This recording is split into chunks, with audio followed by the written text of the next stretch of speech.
दोस्तों स्वागत है सभी का एग्जाम से मैं यूट्यूब चैनल पर। आज की इस वीडियो में देखेंगे A15,000 कोड का सामान्य हिंदी कक्षा 12 का ये मॉडल पेपर बहुत ही इंपॉर्टेंट होने वाला है। बिल्कुल नया ये मॉडल पेपर है 2023-24 का, बिल्कुल लेटेस्ट। 2023 में हाफ ईयरली एग्जाम दे रहे हो, 24 में दोगे तो ये मॉडल पेपर बहुत ही काम का है। वीडियो को लास्ट तक जरूर देखना। सबसे पहले आप बताइए कमेंट में आप ये वीडियो कौन से शहर कौन से गांव से देख रहे हो। अपने शहर गांव का नाम कमेंट बॉक्स में जरूर लिखो और साथ ही साथ एक आपको लाइक जरूर करना है इस वीडियो को, ठीक है। चलो, गांव और शहर का नाम अपने जरूर लिखना। तो यहां पर मैं आपको बताना चाहता हूं कि ये यूपी बोर्ड का ये मॉडल पेपर है, लेकिन बाकी सभी बोर्ड जैसे MP board, Bihar board, Jharkhand board, Uttarakhand board, Rajasthan board, Haryana board, सभी स्टेट बोर्ड्स के लिए इंपॉर्टेंट है क्योंकि सिलेबस सब में लगभग सेम ही होता है। 100 नंबर का पेपर है, 3 घंटे 15 मिनट मिलेंगे यहाँ पर। ये पेपर बिल्कुल लेटेस्ट है तो इसको अभी हम यहाँ पर देख लेते हैं। प्रारंभ में 15 मिनट पेपर पढ़ने के लिए दिए गए हैं। इस प्रश्न पत्र में 2 खंड हैं, खंड का और खंड खा। सभी प्रश्नों के उत्तर देना अनिवार्य है। तो सबसे पहला बहुविकल्पी प्रश्न है, संयोगिता स्वयंवर नाटक के लेखक कौन है? 4 ऑप्शन दिए, जयशंकर प्रसाद, श्रीनिवास दास, भारतेंदु हरिश्चंद्र या रामकुमार वर्मा। साहित्यालोचन गद्य की विधा क्या है? नाटक है, आलोचना है, उपन्यास है या निबंध है? गद्य विधा की दृष्टि से आत्मकथा क्या है? आवारा मसीहा है, नील का निर्माण, फिर कलम का सिपाही या शिखर से सागर तक। चिंतामणि की गद्य विधा क्या है? चिंतामणि क्या है? एक निबंध है, ठीक है। यहां पर गद्य विधा की दृष्टि से आत्मकथा क्या है? कलम का सिपाही एक आत्मकथा है। इसके बाद रिपोर्टाज के लेखक कौन है? दोस्तों यहां पर मैं आपको सबसे पहले पेपर दिखा रहा हूं जल्दी से। इसका पूरा सॉल्यूशन हम जल्दी लाने वाले हैं, तो यहां पर मैंने पूरे क्वेश्चन अभी यहां पर सॉल्व नहीं किए हैं, लेकिन बहुविकल्पी वाले आप देख लेना। बाकी यहां पर मैं आपको बताऊंगा कि क्या क्या इंपॉर्टेंट प्रश्न पूछे गए हैं और कैसे उनको करा जाएगा। रिपोर्टाज के लेखक, इसी तरह से 5 क्वेश्चन आपके काव्य साहित्य के इतिहास से पूछे जाएंगे। दोहा कोश के रचनाकार कौन है? ठीक है, दोहा कोश के, एक सेकेंड, दोहा कोश के रचनाकार कौन है? इसके शरबप्पा, सरहप्पा, लुइया या कहपा, ठीक है। आलखंड का दूसरा नाम क्या है? बीसल देव रासो है या परमाल रासो या खुमार रासो या हमीर रासो। खड़ी बोली का प्रथम महाकाव्य कौन सा है? वैदेही वनवास है या साकेत है, प्रियप्रवास है या कामायनी है। कौन सा ग्रंथ आदिकाल का है? ठीक है, आदिकाल का ग्रंथ कौन सा है? सूरदास या बीसल देव रासो, पृथ्वीराज रासो या पद्मावत अखरावट। इसके बाद कामायनी में श्रद्धा सर्ग किस सर्ग के बाद आता है? आशा सर्ग, काम सर्ग, चिंता सर्ग या लज्जा सर्ग। तो ये हिंदी साहित्य के इतिहास के 10 प्रश्न 10 नंबर में। इसके बाद सबसे पहले गद्यांश की व्याख्या आएगी, 10 नंबर का प्रश्न। 5 प्रश्नों के उत्तर देना है। लिखा है गद्यांश पर आधारित प्रश्नों के उत्तर दीजिए। तो गद्यांश अच्छे से 2-3 बार पढ़ो और उन्हीं से आपके उत्तर निकल आते हैं। क्या है? जन का प्रवाह अनंत होता है। सहस्त्रों वर्षों से भूमि के साथ राष्ट्रीय जन ने तादम्य प्राप्त किया। जब तक कि सूर्य की रश्मियां नित्य प्रातः काल भुवन को अमृत से भर देती हैं, तब तक राष्ट्रीय जनजीवन भी अमर है। और अंडरलाइन वाला पोर्शन आपको ध्यान रखना है, रेखांकित अंश ध्यान रखना है, मतलब जिसके नीचे ये रेखा खींची है, लाइन खींची है, ये इसको ध्यान रखना है क्योंकि हमें इसकी व्याख्या करनी पड़ती है। चलो चलते हैं आगे। क्या देखो यहां पर कहा गया है, तो यहां पर ये अंडरलाइन पोर्शन है, बाकी पैसेज आप पढ़ेंगे। सबसे पहले गद्यांश में पाठ और लेखक का नाम बताना है, मतलब संदर्भ पूछ लिया है सीधे सीधे कि संदर्भ क्या है, इस चैप्टर का नाम क्या है, उसके लेखक कौन है। इसके बाद रेखांकित अंश की व्याख्या, जैसा कि मैंने आपको बताया रेखांकित अंश की व्याख्या पूछ ली गई है, ठीक है, रेखांकित अंश की व्याख्या। इसके बाद जन का प्रवाह से तात्पर्य क्या है, उसी से निकल आएगा, पैसेज से ही निकल आएगा। 2-3 बार पढ़ोगे आप, थोड़ा बहुत बना के आप लिखोगे, पूरा यहाँ पर ये फ्री के नंबर है एक तरह से। राष्ट्रीय जन का जीवन भी कब तक अमर है। उत्थान के घाटों का निर्माण कैसे होगा। अब यहाँ पर एक पैसेज और दिया है, अगर ऊपर वाला कम समझ में आता है या नहीं आता आपको अच्छे से, या पाठ और लेखक का नाम नहीं पता, तो अशोक को जो सम्मान कालिदास से मिला है वह अपूर्व था। सुंदरियों के असिंजनकारी नुपुर वाले चरणों के मृदु आघात से वह फूलता था। कोमल कपोलों पर करड़ावंतस के रूप में झूलता था और चंचल नील अलकों की अचंचल शोभा को 100 गुना बढ़ाता था। अशोक के फूल शायद ये चैप्टर है। तो यहाँ पर संदर्भ पहले लिखना है, रेखांकित अंश यहाँ पर यहां से लेकर देखो रेखा किसके नीचे खींची है, यहां से लेकर सभी लाइनों के नीचे रेखा बनी है, रेखांकित अंश है। रेखांकित अंश मतलब अंडरलाइन वाला पोर्शन, इसकी व्याख्या करनी है। अशोक का फूल कैसे फूलता था, तो यहाँ पर देख सकते हैं कैसे फूलता था, साफ साफ लिखा हुआ है। सुंदरियों के असिंजनकारी नुपुर वाले चरणों के मृदु आघात से वह फूलता था, कोमल कपोलों पर करड़ावाद। यहीं से थोड़ा बहुत आप अर्थ निकाल के कुछ जो आपके टीचर ने बताया होगा वहां से आप समझ के लिख पाएंगे। अशोक को कालिदास से कैसा सम्मान मिला था, तो वह अपूर्व था, काफी सम्मान दिया था कालिदास ने अपने साहित्य में अशोक को।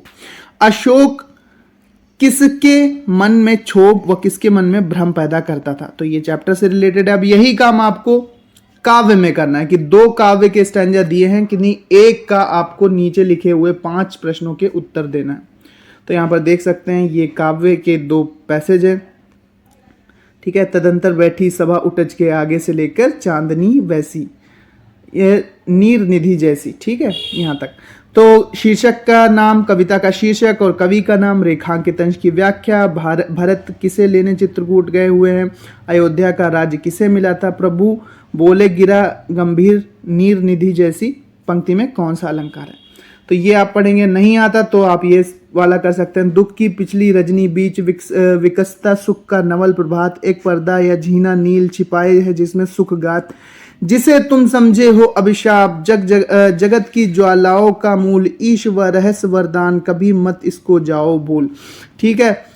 पाठ का शीर्षक और कवि का नाम। रेखांकित अंश क्या है, ये देखो लाइन वाला अंश है, रेखांकित अंश, इसकी व्याख्या करनी है, 2 लाइन रेखांकित है।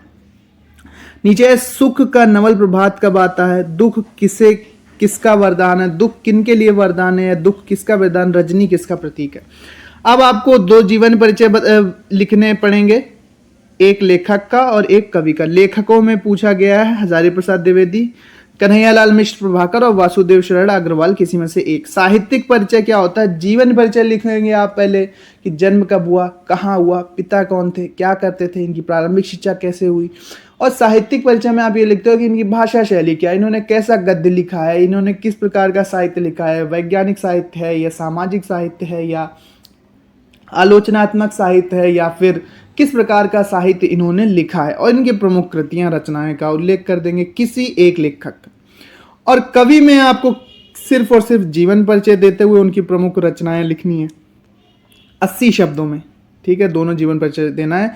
कवियों में हरिऔध जी का लिख सकते हैं, अयोध्या सिंह उपाध्याय हरिऔध का आप लिख सकते हो जीवन परिचय। इसके बाद मैथिली शरण गुप्त का लिख सकते हो, जयशंकर प्रसाद। जयशंकर प्रसाद का सबको आता होगा, तो आप लोग ये लिखेंगे जहां तक है मुझे लग रहा है। ध्रुव यात्रा की नायिका उर्मिला का चरित्र चित्रण अधिकतम 80 शब्दों में। बहादुर कहानी का उद्देश्य सभी में कॉमन है, याद करना ही है। स्वपठित खंड काव्य के तृतीय सर्ग की कथा वस्तु लिखिए, शब्द सीमा 80 शब्द। स्वपठित खंड काव्य के नायक का चरित्र चित्रण जरूर तैयार कर लेना, जो भी खंड काव्य है आपका उसके नायक का चरित्र चित्रण तैयार कर लो, 5 नंबर आपकी जेब में चले जाएंगे। अब खंड का संस्कृत यहां पर हिंदी में अनुवाद करना है किसी एक गद्यांश का। तो यहां पर देखो 2 गद्यांश दिए हुए हैं, ध्यान से देखेंगे तो 2 गद्यांश दिए हुए हैं, अथवा लगा है ना बीच में, तो यहाँ पर 2 गद्यांश हैं, किसी एक गद्यांश का आपको संदर्भ सहित हिंदी में अनुवाद लिखना है। संदर्भ में क्या लिखेंगे कि कौन से चैप्टर से आपका ये गद्यांश लिया गया है, संस्कृत का गद्यांश लिया गया। अथैक्त शकुनी सर्वेशा, ठीक है, यहाँ से लेकर यहाँ तक।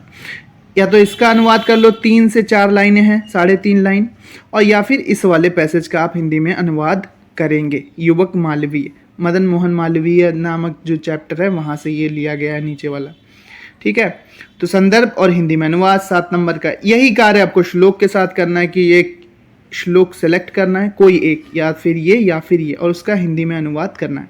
2 नंबर में संदर्भ लिखेंगे कि कौन से चैप्टर से लिया गया है, और 5 नंबर में अनुवाद पूछा गया, तो 7 नंबर का एक श्लोक का भी अनुवाद होगा। इसके बाद लोकोक्ति और मुहावरे का अर्थ, आगे कुआ पीछे खाई, अंगार पर सिर रखना, ऊंट के मुंह में जीरा, अंधे की लकड़ी। मुहावरे सरल होते हैं, हो जाएंगे, ठीक है, एक ही का अर्थ और वाक्य प्रयोग करना है 2 नंबर में। इसके बाद वही संस्कृत ग्रामर, कुछ बहुविकल्पीय प्रश्न दिए होंगे संधि विच्छेद पर, ठीक है। प्रभ्योदय का पूछा गया, सही विकल्प चुन के आपको लिखना है। जयति का सही संधि विच्छेद सेलेक्ट करके लिखना है। पवनम का संधि विच्छेद सही से आपको सेलेक्ट करके लिखना है। इसके बाद निम्नलिखित शब्द की विभक्ति और वचन के अनुसार विभक्ति और वचन पर 2 बहुविकल्पीय प्रश्न। इसके बाद शब्द युग्मों का सही अर्थ गृह और ग्रह, ठीक है। ग्रह क्या होता है, ग्रह क्या होता है, गृह माने घर होता है, ठीक है, और ग्रह माने नक्षत्र होता है। ये पहला वाला ऑप्शन सही होगा इसका। इसके बाद पास क्या होता है, पास क्या होता है जरा कमेंट में बताओ। उत्तीर्ण और निकट है, मतलब ये निकट और जाल, निकट और ऊंचाई या समीप और दूर, तो निकट और जाल होना चाहिए, पाश माने जाल होता है।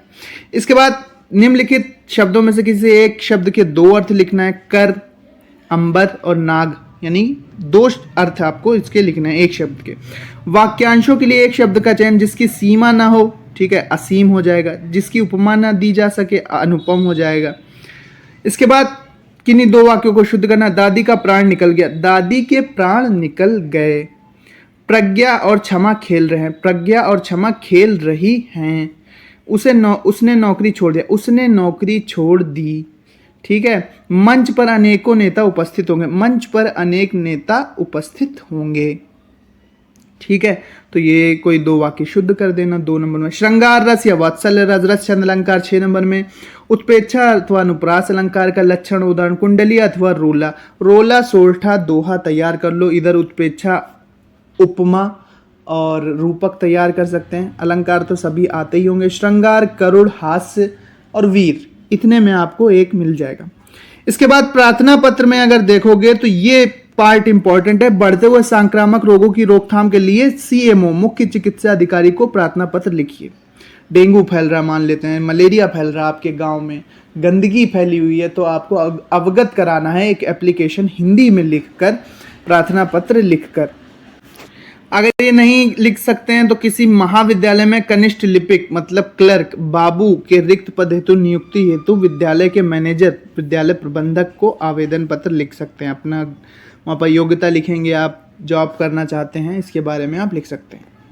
इसके बाद एक निबंध 9 नंबर में देखने को मिलता है हिंदी के पेपर में। शिक्षा और शिक्षक और शिक्षार्थी, भारत में आतंकवाद समस्या समाधान, भारत में जनसंख्या वृद्धि या मेरे प्रिय लेखक प्रेमचंद। किन्हीं एक पर आपको 7 से 8-9 पेज का निबंध लिखना होता है। 6, 7, 8 अच्छे से लिखो, बीच बीच में तथ्य डालते रहो, हेडिंग यूज करते रहो, कविताओं की पंक्तियां यूज करते रहो, कुछ पॉइंट आउट करते जाओ निबंध में। अच्छा निबंध लिखोगे 6-7 पेज का, 8 पेज का, जितना लिख सकते हो, जितना आपके पास टाइम है, तो आपको पूरे नंबर मिलने की संभावना रहेगी। ये पीडीएफ आपको हमारे टेलीग्राम चैनल और व्हाट्सएप चैनल पर मिलेगा। दोनों का लिंक मैं डिस्क्रिप्शन में दे रहा हूँ, जाकर ज्वाइन कर लो। दोनों चैनल, व्हाट्सएप चैनल और टेलीग्राम चैनल को फॉलो कर देना। व्हाट्सएप चैनल को, वहाँ पर आपको बाकी मॉडल पेपर और उनके पीडीएफ मिलते रहते हैं। साथ ही साथ इसका सॉल्यूशन हम ज़रूर लाने वाले हैं। आप 1000 लाइक का टारगेट रखते हैं, 100 कमेंट अगर आपके आते हैं जल्दी कि आपको इसका पूरा सॉल्यूशन चाहिए, तो कॉपी पेन पर पूरा सॉल्यूशन भी इसका कराया जाएगा। थैंक्स फॉर वॉचिंग, वीडियो देखने के लिए धन्यवाद। चैनल को ज़रूर सब्सक्राइब करो, क्योंकि यहाँ पर बाकी सारे model paper pre board, board, class 9, 10th, 11th, 12th, half yearly, yearly सभी कुछ यहाँ पर मिलने वाला है। तो चैनल को सब्सक्राइब ज़रूर करना। शॉर्ट वीडियोज़ में आप इंपॉर्टेंट टिप्स भी देख सकते हो अपने करियर से रिलेटेड, बोर्ड एग्जाम से रिलेटेड। वीडियो देखने के लिए धन्यवाद। मिलते हैं अपने नेक्स्ट वीडियो में।